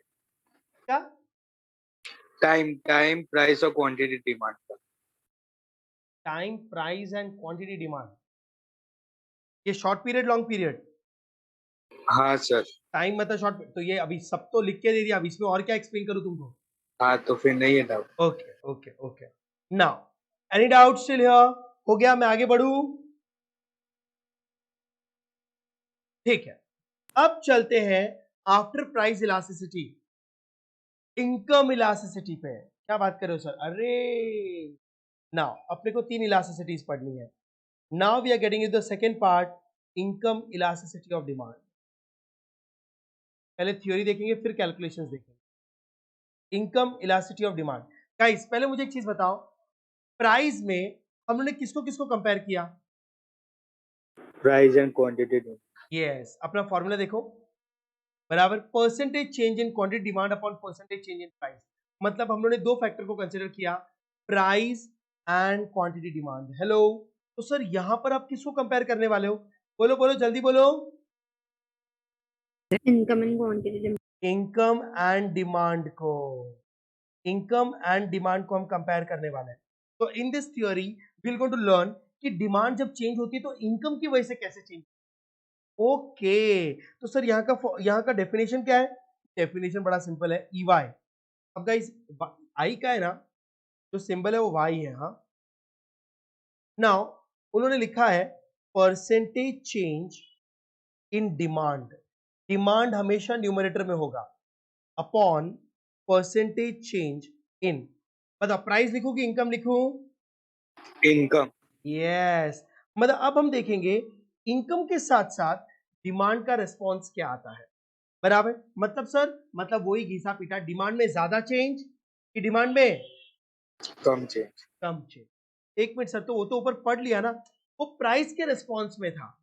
अब हम इनकम के रिस्पॉन्स में देखेंगे, जब आपकी इनकम बढ़ती है तो डिमांड ज्यादा से बढ़ती है कि डिमांड ज्यादा से कम होती है, बराबर, इन रिलेशन टू इनकम। तो this is the formula and the definition.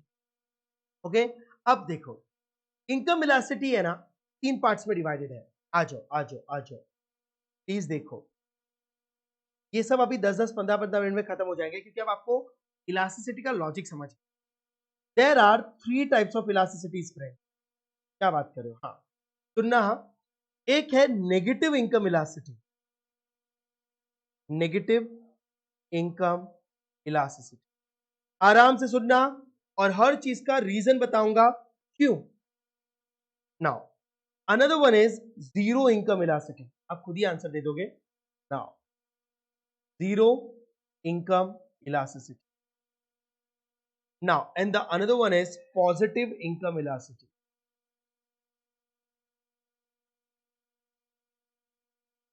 Now negative income elasticity, positive income elasticity and zero income elasticity. Sir एक मिनट आप क्या कह रहे हैं ना? अपने अपने लेवल पे आते हैं हम, अपने लेवल पे। गाइस कोई मुझे बताएगा नेगेटिव रिलेशनशिप का दूसरा नाम क्या है? इनवर्स। यस, नेगेटिव का मतलब है इनवर्स रिलेशनशिप। सब पढ़ा है, मैं आज आपको कुछ पढ़ाने वाला नहीं हूं, बस थियोरी हम दोनों से सवाल जवाब से ही निकल जाएगी। नाउ पॉजिटिव का मतलब क्या है? No. No. Positive Upward. Direct. Direct relationship. Okay, zero मतलब No नो relationship. रिलेशनशिप। क्या बात है, क्या बात है, नो रिलेशनशिप। परफेक्ट आंसर है आप लोग का। नाउ नाउ नाउ, अब कोई मुझे ये बता दो कि इनकम के साथ कौन से गुड्स का इनवर्स रिलेशनशिप होता है? इनकम Inferior के Luxury good. साथ good। कौन से गुड्स का इनवर्स रिलेशनशिप होता है? Giffen. Giffen goods. Giffen. Luxury good. Inferior good. Yes,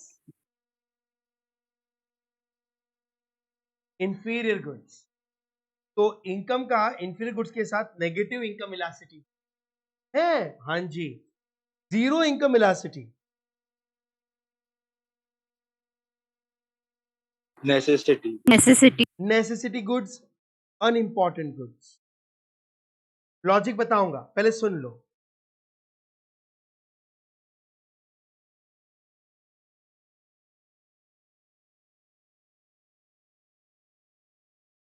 necessity. अच्छा जी, positive income elasticity. Giffen goods. हाँ हाँ, कौन से goods? Giffen. Normal good. Luxury goods. अब कुछ लोग नॉर्मल गुड्स कह रहे हैं, मैं वो भी लिख दे, नॉर्मल गुड्स। अरे बराबर, नाउ नाउ नाउ। अब मुझे एक चीज बताओ, ये सब चीजें जो आप आंसर दे रहे हो, हमने कहीं पढ़ा है क्या? Determinants of demand. हाँ, और मालूम है जब मैंने आपको लॉ ऑफ डिमांड, सॉरी, जब मैंने आपको डिमांड पढ़ाया था ना दोस्तों, ये अपना पहला नोट्स देखो, मैंने आपको इनकम पढ़ाई थी और मैंने कहा था कि ना इन फैक्टर्स में सबसे ज्यादा इंपॉर्टेंट है प्राइस, इनकम और कॉम्प्लीमेंट्री गुड्स एंड सब्स्टिट्यूट। ये चार पे ही इलास्टिसिटी ऑफ डिमांड बनी हुई है। तो प्राइस इलास्टिसिटी देख चुके हैं जिसमें प्राइस फैक्टर था, अब इनकम इलास्टिसिटी देख रहे हैं। देखो ये तीनों गुड्स, याद आया कुछ? Inferior goods have inverse relationship, necessity goods have no relationship, luxury goods have direct relationship. Hello? Yes, sir. Yes Yes, sir. yes, yes. तो इन्हीं का तो इलास्टिसिटी पढ़ रहे हैं यार, इन्हीं का तो इलास्टिसिटी पढ़ रहे हैं। ओके ओके ओके, अब मेरी आगे बात सुनो। सर, प्राइस इलास्टिसिटी कितने टाइप्स की थी? 5। 5। 5. इनकम इलास्टिसिटी कितने टाइप की है? 3। 5। 5। सर 3 ही तो है, बताता हूं। सवाल मैंने ऐसे ही पूछ लिया, मजा आ रहा था। देखो, first is negative income elasticity. Another one is zero income elasticity and the third one is positive. लेकिन पॉजिटिव है ना, आगे जाके 3 पार्ट्स में डिवाइड होता है। क्या बात करें? हाँ, तो लॉजिकली ये भी 5 पार्ट्स में आ जाता है। Positive is divided in 3 more parts. Sir ऐसे कैसे? बताता हूँ, सुनो सुनो, सिंबॉलिकली चलते हैं, थोड़ा लॉजिकली चलते हैं, नहीं तो अंदर से आवाज आएगी कुछ भी बोल रहा है ये। मैं कुछ भी बोल ही नहीं रहा हूँ। देखो, इनका सिंबल सिंबल चेक करो। Sir what is a symbol? मैं बताता हूँ। प्राइस इलास्टिसिटी के ये जो थे ना, ये सिंबल थे। Hello, yes sir. बराबर है 0, less than 1, equal to 1, more than 1, infinity, बराबर है। जब आप इन्हीं को फॉर्मूला में डालोगे ना, ये वाला फॉर्मूला अप्लाई करके परसेंटेज वाला, तो आपको यहाँ पर भी सिंबल्स आएंगे।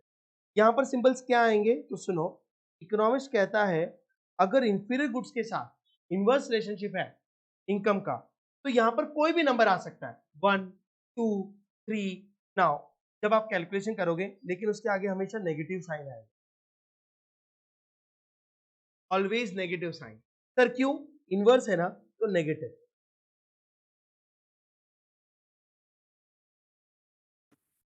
Yes, sir. Okay okay, now ये जीरो है, जीरो का symbol is EY is equal to 0। बराबर। नाउ अब सर ये 3 पार्ट्स में कैसे डिवाइड है वही बता रहा हूं, बाद में लॉजिक बताऊंगा। गाइस नेगेटिव और जीरो को छोड़ दो, तो यहां पर आएगा EY is less than 1, EY is equal to 1 and EY greater than. is greater than 1.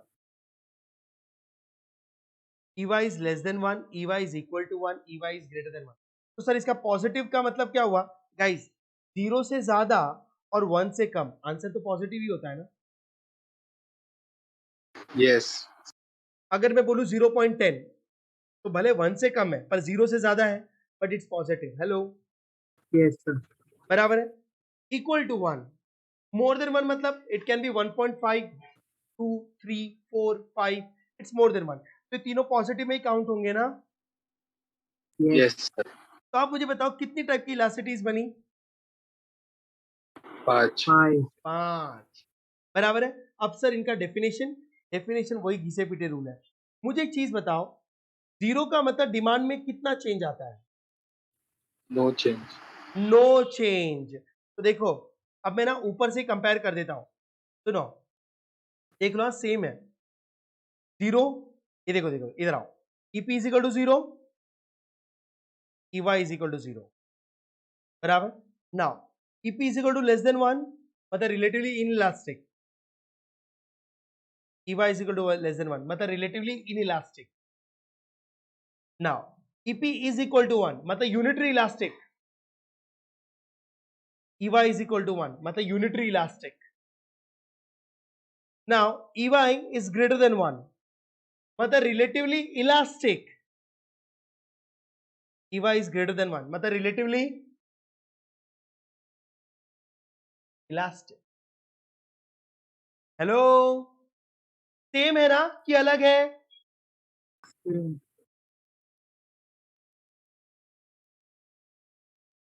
अरे सो Same गए है, क्या? same. Same. सेम है। Same है, same. हाँ, लेकिन सर वो प्राइस के साथ था, ये इनकम के साथ है, तो सेम कैसे हो सकते हैं? अरे यार उधर भी, उधर प्राइस के साथ डिमांड में ज्यादा चेंज या कम चेंज, फिर इनकम के साथ डिमांड में ज्यादा चेंज या कम चेंज, तो theory remains same, just we are comparing demand with income, but the wordings and the concept will remain same only. Yes, sir. Okay, तो यहां पर डेफिनेशन क्या है, मेरी बात सुनो। Percentage change in income brings less change in sorry, no change in demand, बराबर। Percentage change in income brings no change in demand, बराबर। मतलब आपकी इनकम बढ़ रही है लेकिन आपके डिमांड में जरा भी चेंज नहीं आ रहा. नहीं आ रहा. बराबर। सर एक मिनट, ऐसे कौन से गुड्स होते हैं कि हमारी इनकम बढ़ रही है और डिमांड में जरा भी चेंज नहीं आ रहा? Guys unimportant good, let's take an example. Shirt का बटन, बराबर है। अब आपकी इनकम बढ़ रही है, आपके लिए बटन्स की डिमांड क्या रहेगी? इनकम बढ़ने से बटन्स कौन खरीदता है? Hello, Yes, sir. Let's say match box, आपकी इनकम बढ़ी, माचिस का डिमांड बढ़ जाएगा आपके लिए? यार इनकम बढ़ी है, चलो डबल माचिस खरीदते हैं। No sir. No, for unimportant goods मेरी इनकम का उनके साथ कोई लेना देना नहीं है। Hello, Yes, sir. बराबर। नाउ तो नो चेंज इन डिमांड, मेरी इनकम बढ़ रही है, डिमांड मेरे को जरूरत नहीं है, तो मैं क्या करूं? नाउ नाउ नाउ पॉजिटिव का मतलब है मेरी इनकम बढ़ने का इंपैक्ट इनके डिमांड्स पे आता है, बराबर। Now less change in demand, less change इन मतलब मेरा इनकम बढ़ा तो डिमांड बढ़ेगी लेकिन थोड़ी सी, तो percentage change in income brings less change in demand, तभी तो लेस देन 1 है ना। इधर तो कोई मुझे इधर का डेफिनेशन बताएगा? Percentage change in income brings Equal change in you. Equal change इन, और यहां पर percentage change in income brings More change. और चेंज। अरे बराबर, सेम डेफिनेशन प्राइस वाला ही है। Hello Yes, sir, sir. यहां पर डेफिनेशन क्या है? यहां पर कोई डेफिनेशन नहीं है, यहां पर है when income increases demand falls और वाइस वर्सा स्टेटमेंट है। Any doubts? Any No, doubts? sir. Okay, अब मेरी बात सुनना, यहां पर पॉजिटिव में नॉर्मल गुड्स और लग्जरी गुड्स लिखा है। तो नॉर्मल गुड्स क्या है मालूम है? लेस रिलेटिवली इनइलास्टिक, लेकिन लग्जरी गुड्स को हाई इलास्टिक है, more than one. Luxury goods always have more than one, बराबर। सो यूनिटरी, इसके ऊपर कोई भी एग्जाम्पल नहीं हो सकता, अनइंपॉर्टेंट मैंने ऑलरेडी लिख दिया। अच्छा, अब एक चीज और सुनना, यहां पर नॉर्मल गुड्स के साथ साथ नेसेसिटी गुड्स भी आ सकते हैं, बराबर। अब सर एक मिनट, आपने नेसेसिटी इधर भी तो लिखा है। हाँ, मैं यहाँ पे ना नेसेसरी गुड्स एक्चुअली दोनों में आ सकते हैं। क्यों आ सकते हैं उसका लॉजिक बताता हूँ। इकोनॉमिस्ट ने क्या लिखा है मालूम है? एक्सप्लेनेशन में जब डिटरमिनेंट में लिखे गए थे, इकोनॉमिस्ट कहता है कि जब पब्लिक की इनकम बढ़ती है ना, तो नेसेसरी गुड्स की डिमांड थोड़ी सी बढ़ती है, फिर इनकम बढ़ती है, फिर बढ़ती है। लेकिन जब नेसेसिटी सेटिस्फाई हो जाता है ना, तो आगे जब इनकम बढ़ती है तो कांस्टेंट हो जाता है। तो up to a certain level the necessity goods का demand increases, but after that the demand satisfies and it remain constant. तो लेटर ऑन में नो रिलेशनशिप है, लेकिन इनिशियल स्टेज पे डायरेक्ट है। Hello, Yes, sir. Yes, sir. अच्छा sir ऐसा क्यों लिखा? बोलता है कि इंसान की डिमांड है ना हमेशा एक सीक्वेंस में चलती है। पहले जब इंसान कमाना शुरू करता है तो अपनी नेसेसिटीज को सेटिस्फाई करता है, नेसेसिटी को सेटिस्फाई करने के बाद उसकी डिमांड हमेशा लग्जरी पे शिफ्ट हो जाती है, और लग्जरी की डिमांड नेवर एंडिंग होती है। Hello, Yes, sir. Yes, sir. बराबर है। तो up to certain step necessity के साथ डायरेक्ट रिलेशनशिप होता है, तो यहां पर है, लेकिन एक अप टू सर्टेन लिमिट, उसके बाद वो नो रिलेशनशिप पे चला जाता है। इससे नेसेसिटी डिमांड्स को है ना दोनों तरफ पढ़ा जाता है। Hello, Yes, sir. अच्छा, लेकिन अब थोड़ा सा एक और लेवल पे लेके चलता हूं। ये डायग्राम आपको आपके नोट्स में भी नहीं मिलेंगे, लेकिन सुनना, ये आपके सीए फाउंडेशन में अभी तक ये एमसीक्यू नहीं आया है, लेकिन जब सीपीटी था ना तब आया था। आपको पता है एग्जाम में क्या आया था? एग्जाम में ना एक डायग्राम दिया गया था, वाई एक्सिस और एक्स एक्सिस। आप पास एग्जाम में अगर सीपीटी के क्वेश्चन देखोगे तो आपको मिल जाएगा, इनकम एंड डिमांड। और मालूम है डायग्राम कुछ ऐसा था, और मालूम उन्होंने ये डायग्राम बना के पूछा था, बताओ ये डायग्राम कौन से गुड्स को इंडिकेट करता है। बहुत जबरदस्त कंसेप्ट था, बराबर। ये डायग्राम कौन से गुड्स को इंडिकेट करता है? तो मालूम है ये डिमांड नेसेसिटी गुड्स को इंडिकेट करता है, this diagram. How come sir? इधर आओ। मैंने आपको है ना स्टार्टिंग में जब पहला लेक्चर लिया था तब मैंने आपसे कुछ क्वेश्चंस पूछे थे कि आप डायग्राम को पहचान के रिलेशनशिप कैसे बता दोगे। हेलो, तब मैंने ये डायग्राम आपको बताया था, Yes, sir. कुछ याद आया? Yes, sir. नाउ इनिशियली कौन सा रिलेशनशिप, Direct relationship. और लेटर ऑन No. Relationship. तो गाइस यही तो है नेसेसिटी गुड्स का डायग्राम। इनिशियली डायरेक्ट रिलेशनशिप मतलब ऊपर की तरफ जा रहा है, और लेटर ऑन नो रिलेशनशिप मतलब straight line. Hello Yes, sir. Guys, हर चीज के लॉजिक से मेरा हर चीज का रीजन आपको समझ में आ रहा है? Yes, sir. Income elasticity is over, any doubts? No. No, sir. ठीक है, नाउ तो सर प्राइस इलास्टिसिटी को आपने 1.5 घंटा लिया और इनकम इलास्टिसिटी को आपने 10, 15, 20 मिनट में खत्म कर दिया, क्या भगाया क्या? नहीं फ्रेंड्स, भगाया नहीं है। आपको इलास्टिसिटी का मतलब समझ के इसलिए फटाफट हो जाता है, और सेम एज प्राइस इलास्टिसिटी तो है सारे डेफिनेशंस वगैरह, बराबर। लेकिन पढ़ाने के बाद मुझे ये जानना जरूरी है कि मेरी मैसेज आप तक पहुंच रहे कि नहीं।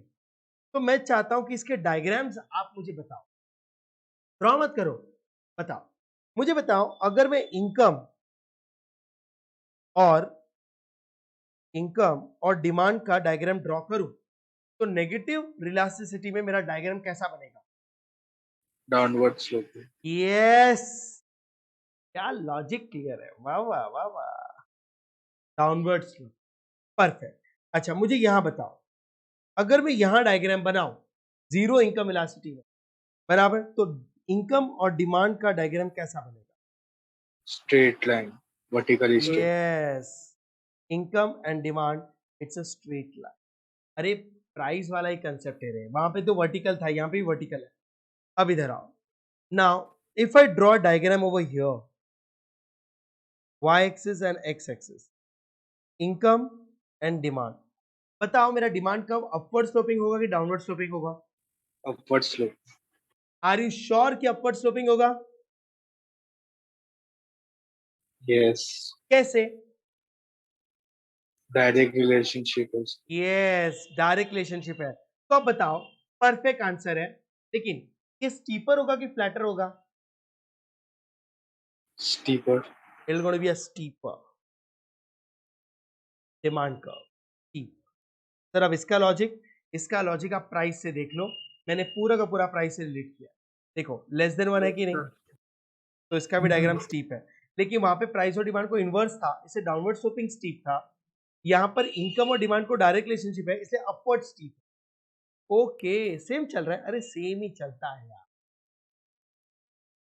Now y and x, income and demand, बताओ कर्व कैसा होगा? अपवर्ड स्लोपिंग, क्योंकि पॉजिटिव रिलेशनशिप है, लेकिन मालूम ये एग्जैक्टली रेक्टेंगुलर हाइपरबोला होगा, बट अपवर्ड स्लोपिंग सेम। और यहां पर डायग्राम कोई बताएगा कैसा होगा? Upward sloping flatter. बट का शेप कैसा होगा? फ्लैटर। फ्लैटर होगा, अपवर्ड, लेकिन got be flatter. By this, income elasticity is completely over. Any doubts? नो। पक्का? Yes, sir. सर पॉजिटिव के जो 3 पार्ट है, हाँ। उन तीनों का नाम क्या है? मतलब सिर्फ फॉर्मूला से डिनोटेड है या फिर? फॉर्मूला से ही डिनोटेड है ना राजा, फॉर्मूला ये रहा, ऊपर लिखा मैंने, इसका नाम मैंने आपको बताया था, मैं लिख भी देता हूं, शायद आपको याद ना रहे। लेस देन 1 का मतलब होता है रिलेटिवली इलास्टिक, प्राइस में भी देख लो। इक्वल टू 1 का मतलब है यूनिटरी इलास्टिक, और मोर देन 1 का मतलब है रिलेटिवली इलास्टिक। बस नाम वही है, सिंबल भी वही है, वो प्राइस के साथ था, ये इनकम के साथ है।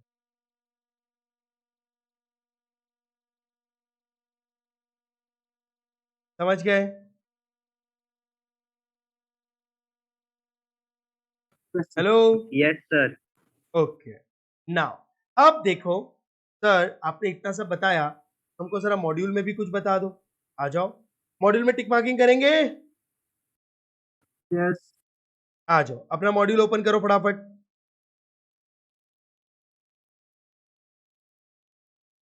है क्या? हाँ जी, आ जाओ आ जाओ आ जाओ।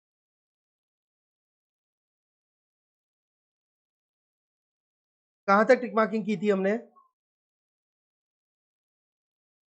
1.5. 1.5 ऊपर. इलास्टिसिटी ऑफ डिमांड, यहां तक हो गया था ना अपना टिक मार्किंग? हाँ. ओके, अब देखो elasticity of demand. Now now now understand, elasticity of demand में ये सारी चीजें मैं एक्सप्लेन कर चुका हूं, सारा बकवास है। नाउ मैं आपको थोड़ा सा यहां पे टिक मार्क करवा दूं। What is the meaning of elasticity, ये मैंने आपको ऑलरेडी डिस्टिंग्विश में लिखवा दिया था। रेस्पॉन्सिवनेस ऑफ डिमांड, इतना टिक मार्क कर लो, ये है ना इलास्टिसिटी का मीनिंग है। इलास्टिसिटी और डिमांड का मीनिंग नहीं है, सिर्फ इलास्टिसिटी का डेफिनेशन। आपको एग्जाम में पूछा जा सकता है what do you mean by elasticity? It's a responsiveness of demand in relation to, can be price, can be income, तो हम पढ़ते जा रहे हैं, कैन बी क्रॉस। ओके, लिखा? Yes, sir. अच्छा, बाकी सब कचरा है, कुछ पढ़ने की जरूरत नहीं, एक ही चीज को बार बार एक्सप्लेन किया है, बार बार एक्सप्लेन किया। अब अपना पहला टॉपिक प्राइस इलास्टिसिटी, मतलब अब प्राइस इलास्टिसिटी में मैंने इधर टिक मार्किंग करके रखा है ये फॉर्मूला जो मैंने ऑलरेडी वहां पे लिखा था अपने नोट्स में, percentage change in quantity demand upon percentage change in price. Please लिखा सर ये फर्स्ट पैराग्राफ में कुछ भी नहीं, अरे पका रहे हैं, उसमें वही लिखा other factor should remain constant, अरे वो तो लॉ ऑफ डिमांड में पढ़ चुके हैं। ये अंडरलाइन किया Yes, sir. ओके। अब आ जाओ इधर, ये एक फॉर्मूला, ये फॉर्मूला मैंने अभी तक आपको पढ़ाया नहीं है क्योंकि मैं अभी तक सिर्फ थियोरी पढ़ा रहा हूँ, कैलकुलेशंस बाद में करेंगे, तो इसको अभी टिक मार्क कर ही लो जब ये पेज पे आ ही गया है। ये अपना कल के लेक्चर में होने वाला है, टिक मार्क कर लो, शायद आज भी हो जाए। हाँ कॉपी किया, फटाफट फटाफट। अच्छा सर, अब है ना ये अंडरलाइन कर लो, minus infinity to approach zero from the negative sign. Sir ये क्या है, ये मैं कल पढ़ाने वाला हूँ फॉर्मूले के साथ, पर अब आपको टिक मार्क करना है तो कर लो। प्राइस इलास्टिसिटी इज नेगेटिव, इससे ज्यादा कुछ भी इंपॉर्टेंट नहीं है, बाकी सब एक्सप्लेनेशंस है। एमसीक्यूज तो सिर्फ यही बनेंगे अगर बनेंगे तो। अब देखो ये इलिस्ट्रेशन जब मैं आपको डिटेल में बता रहा था ना, तो कुछ लोग तो रेस्पॉन्स कर भी नहीं रहे, सो गए होंगे, कोई बात नहीं। नाउ अंडरस्टैंड, ये देखो ये मैंने आपको फॉर्मूला बताया कि नहीं, Yes. ये देखो ये रहा आपका फॉर्मूला। अब 5% फॉल इन द प्राइस बराबर है, मतलब प्राइस में 5% का फॉल है, and a goods leads to 15% rise in demand, demand में 15% का राइज है। ये मुझे बता डिमांड में कम चेंज की ज्यादा चेंज, ज्यादा चेंज। तो ये कौन सा इलास्टिसिटी होगा, रिलेटिवली इलास्टिक। रिलेटिवली इलास्टिक, मतलब मोर देन वन ना। Yes. यस। तो ये देखो इसका आंसर 3 आया है। अब डिमांड ऊपर आती है तो 15% अपॉन 5%, तो ऑफकोर्स आंसर इज 3, 3 मतलब मोर than one. Hello, Yes, sir. तो देखो ये जो इन्होंने कैलकुलेशंस बताए वो मैंने आपको बता दिया। फर्स्ट कैलकुलेशन और थर्ड कैलकुलेशन मैंने आपको अभी तक नहीं बताया है, कल होगा, कल पूरा का पूरा कैलकुलेशन पे फोकस होगा अपना। नाउ इसके बाद ये टॉपिक मैंने अभी तक आपको नहीं पढ़ा है, पॉइंट इलास्टिसिटी वगैरह। इसके बाद इधर आओ, टाइप्स ऑफ इलास्टिसिटी, जो मैंने वो टेबल बनाई ना, वो ये पूरे टेबल को टिक मार्क कर लो।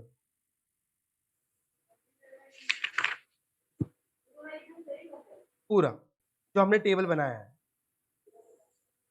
सर ये क्या है, दिस टेबल जो मैंने आपके लिए बना के रखा है, प्राइस इलास्टिसिटी ऑफ डिमांड, ये पूरा का पूरा एक्सप्लेनेशन इसके अंदर है। अब इन्होंने क्या चीजों को बहुत खींचा है, इन्होंने डायग्राम को अलग से एक्सप्लेन किया यहाँ पर और इलास्टिसिटी को यहाँ पर, जबकि ये दोनों को मिक्स करके स्टूडेंट के लिए आसान हो जाता है। ये देखो 0 ग्रेटर देन 1 बराबर है 1, मतलब unitary, greater than 1 but less than infinity, और ये इंफिनिटी। Yes sir. बराबर, तो ये वही डेफिनेशन है जो मैंने वहां लिखे हैं, आप इसको प्लीज अंडरलाइन कर लो, ये आपको पढ़ना है। ओके अच्छा, अब मैं यहां पर एक चीज लिख रहा हूं जो नीचे लिखी हुई है गाइस, 0 का मतलब क्या है, no relation, no change in demand. No change, बराबर है। नाउ तो अब इन्होंने क्या लिखा है सुनो, यहां पर एग्जांपल लिखे हैं, ऐसे कौन से गुड्स हैं जिनका नो चेंज बराबर है। हालांकि प्रैक्टिकली पॉसिबल तो नहीं है, पर आपके मॉड्यूल में एक एग्जांपल दिया है और काफी सारे प्रोफेसर पढ़ाते भी हैं, सॉल्ट, और ये फैक्ट भी है काफी हद तक। मैंने कहा ना 99% प्रूव्ड है, 100% कहीं नहीं देखने को मिलेगा। तो रिलेट परफेक्टली इलास्टिक में जो डेफिनेशन है वो सॉल्ट है, और यहाँ पर नेसेसिटी गुड्स है, यूनिटरी में तो कुछ होता ही नहीं, और हाईली इलास्टिक में लग्जरी गुड्स है, बराबर, और परफेक्टली इलास्टिक में सब्स्टिट्यूट गुड्स है। एग्जाम्पल्स, ठीक है, तो आपको चाहिए तो आप मॉड्यूल में लिख सकते हो, यहां पर सॉल्ट 0 है ना, 0 मतलब परफेक्टली, ना इनलास्टिक में नेसेसिटी गुड्स, आपको चाहिए तो आप यहाँ पे लिख लें, यूनिटरी में कुछ नहीं होता, लग्जरी गुड्स और सब्स्टिट्यूट गुड्स, यहीं पे लिख लो। ये लिखा?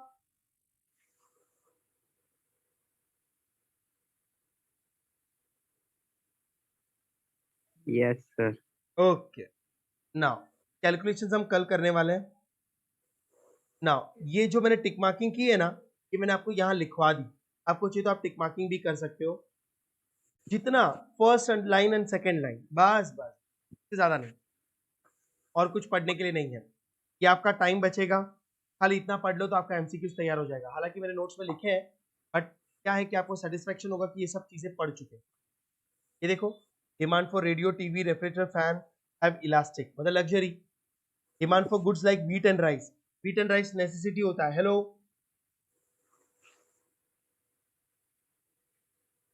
Yes. Yes sir. तो इन इलास्टिक।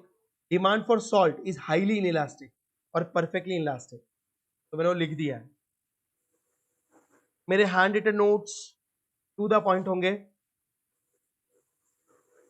अब ये टोटल आउटले मेथड कल पढ़ने वाले हैं, तो एक बार छोड़ दो।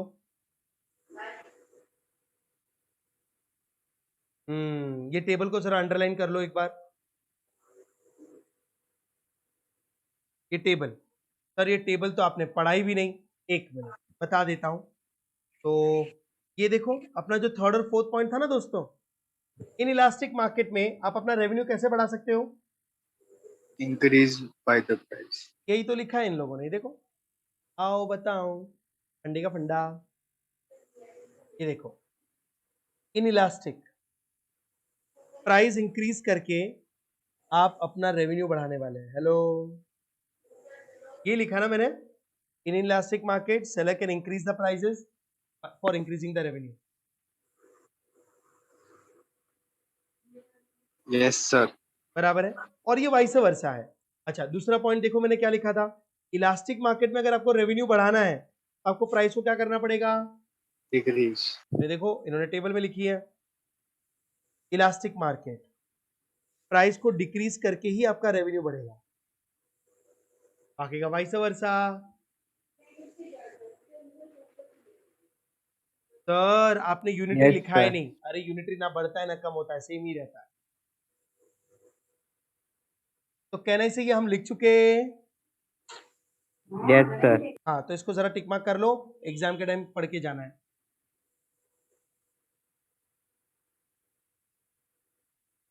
सर मतलब इसके अलावा और कुछ चीज देखे ही नहीं। अरे मेरी गारंटी यार, मेरी गारंटी। अब देखो, मैं खाली अपने हैंड रिटन नोट्स दूं ना, तो आपको डाउट आए, यार प्रवीण ने मॉड्यूल तो करवाया नहीं। अब मैंने मॉड्यूल भी तो करवा दिया, और क्या चाहिए आपको? यस सर, ठीक है। बराबर है, तो फिर उधर लॉजिकली पढ़ रहे हैं, इधर से खाली स्टेटमेंट निकाल लो ना यार। अब है ना, देखो प्रॉब्लम किधर है, अगर आप इस टेबल को डायरेक्टली पढ़ोगे तो आपको कुछ समझने वाला था नो सर। नहीं। उसके लिए आपको ये पता चलना चाहिए कि मोनोपोली की बात हो रही है कि कंपटीशन की बात हो रही है। That is what the logic. हाँ जी, हो गया? Yes sir. ठीक है, अब प्राइस इलास्टिसिटी मैंने खत्म कर दिया, सिर्फ थियोरी कैलकुलेशंस बाकी है, बाकी का कल करेंगे। अब सीधे आ जाओ, जंप करो इनकम इलास्टिसिटी पे। ये देखो मेरी इनकम इलास्टिसिटी जो अभी हम लोगों ने पढ़ा, आ जाओ इनकम इलास्टिसिटी। इतना पकाए हैं ये लोग, ये पूरी थियोरी है ना अपने एक पेज में आ गई। देखो इतने से पेज में पूरा थियोरी आ गया, लेकिन इनका एक्सप्लेनेशन इतना खींच रहे हैं कि पूछो मत। इनकम इलास्टिसिटी देखो, ये percentage change in demand upon percentage change in income, ये देखो अपनी थ्योरी में। आपको पता है मैं कन्विंस क्या कर रहा हूं कि मेरा थ्योरी इनफ है, मेरे नोट्स पढ़ लो, पास हो जाओ। सर हाँ, सर सिर्फ पास ही हो गए। और क्या करना है, अच्छे मार्क्स से पास होना है ना, मतलब वही है। फेल होना है। हाँ यस, छवि कुछ बोल रहे थे आप?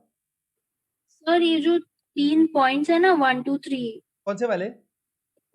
ये इसी पेज पे जो 1 2 3 नीचे वो इनकम इलास्टिसिटी का वो हाँ हाँ हाँ, सर इसमें एक पॉइंट है कि इफ द हाँ if the income spent on the good, if the proportion of income spent on the good remains the same as income increases, the income elasticity for that good is equal to 1. तो हाँ. ये perfect है, पर sir ये जो third वाला point है ना उसमें issue है. बोलो बोलो थर्ड वाला पॉइंट.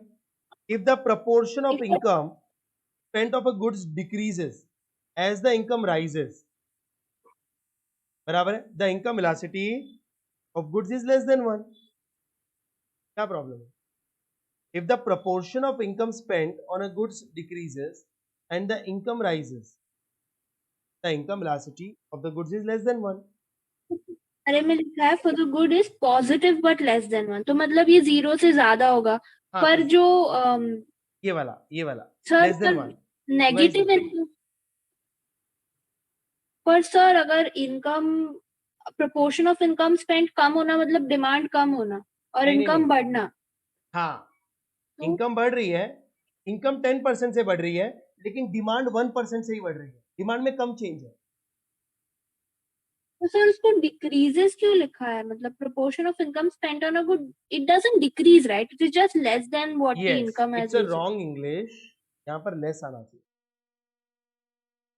परफेक्ट. वहां पे प्रिंटिंग एरर है.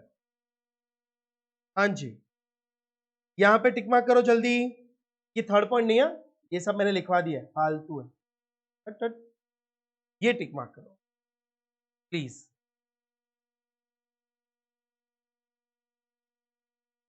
चार बच्चे भाग गए. Very good.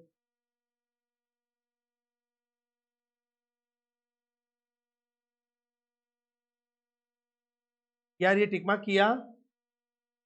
Yes sir. Sir, wait. हाँ हाँ. अब सर ये लिखा क्या है? अब तुम लोग कर रहे हो तब तक मैं बता देता हूं मेरी थ्योरी में क्या मैच हो रहा है. Income elasticity is 0. It signifies that demand for goods is quite unresponsive to change in income. मतलब अनइम्पॉर्टेंट गुड्स मैंने लिखा है यहाँ, अनइम्पॉर्टेंट गुड्स. बराबर. नाउ अब देखो यहाँ पर normal goods income elasticity is positive. Hello. तो देखो मैंने यहाँ लिखा है, ये देखो normal goods income elasticity is positive लेकिन लेस देन 1. ओके सर, आपने लेस देन 1 तो हमारे बुक्स में लिखा ही नहीं है. बता दूंगा, रुक जाओ. Now negative income elasticity are known as inferior goods. ये देखो. हेलो. Yes, sir. यस. अब देखो इधर इन्होंने खुद ने लिखा है यूनिटरी इज यूजलेस. ये देखो मैं बताता हूं. व्हेन इनकम इलास्टिसिटी और demand is equal to 1, guys equal to 1 मतलब क्या? Equal change. Unitary.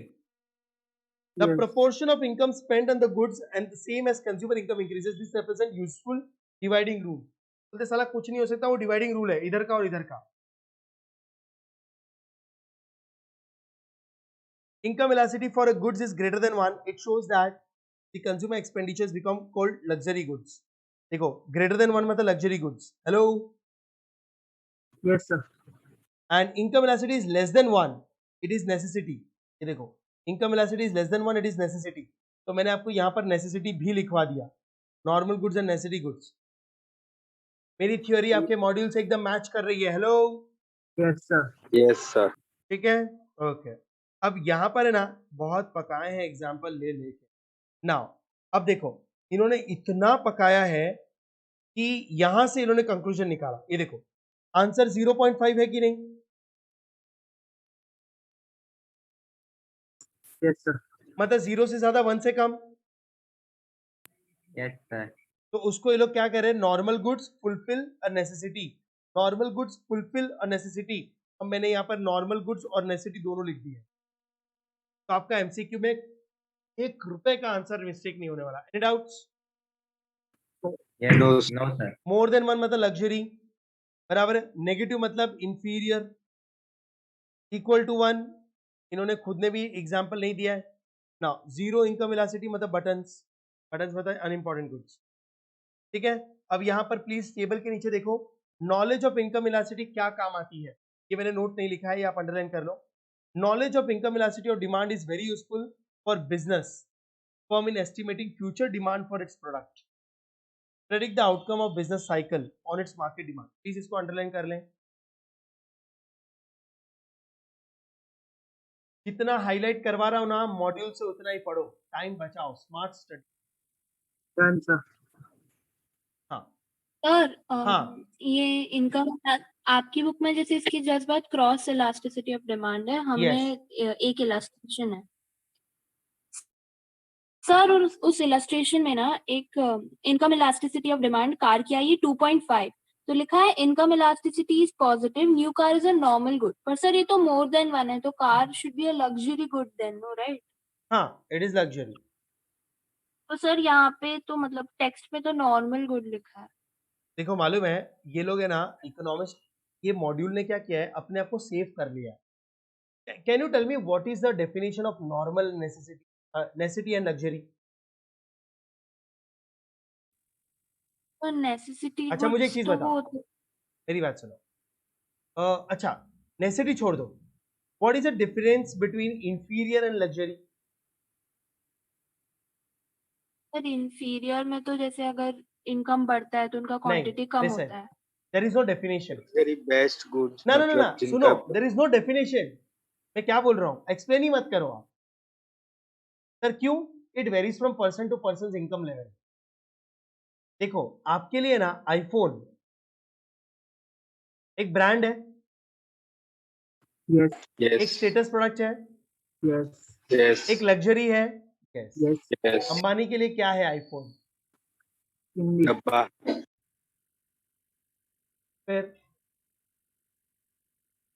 अब मुझे बताओ, अंबानी के लिए iPhone is luxury? No oh no. तो you can not define luxury and necessity, it depends on your income level. और ये मैं नहीं कह रहा, ये स्मार्ट लोगों ने ना इधर एक्सप्लेन करने के बाद एक छोटा सा नोट लिख दिया है। वो नोट में बताऊं आपको? अरे पूरा घोल के पी गया तुम्हारे मॉड्यूल को, इधर आओ। It is to be noted, ये देखो, that the word luxury, necessity, inferior goods do not signify the strict dictionary meaning। आप करते रहो आर्ग्यूमेंट, समझ गए? Yes sir. यस सर तो अगर आप मुझे ऐसे शब्दों में पकड़ोगे तो मैं भी ये कह दूंगा अंबानी इज एन एक्सेप्शन, और अपना कॉलर छुड़वा लूंगा,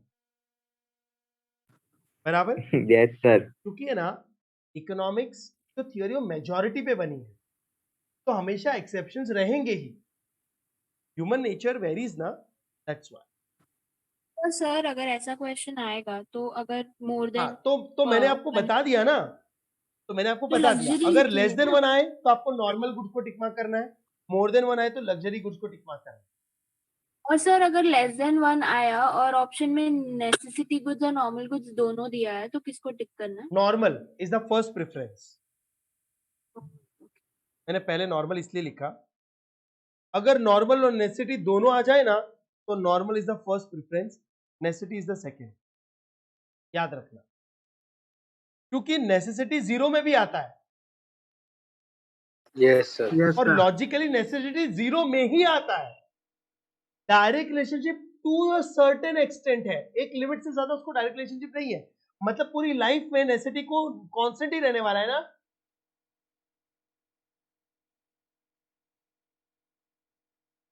सर आपका नेटवर्क इशू आपको समझा?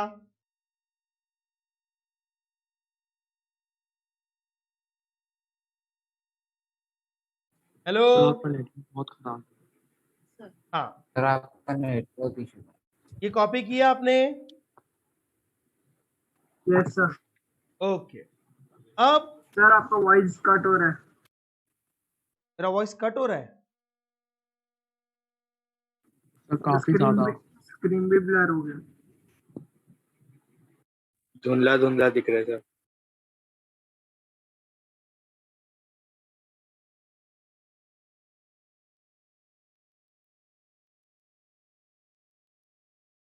चलो बाय बाय बाय।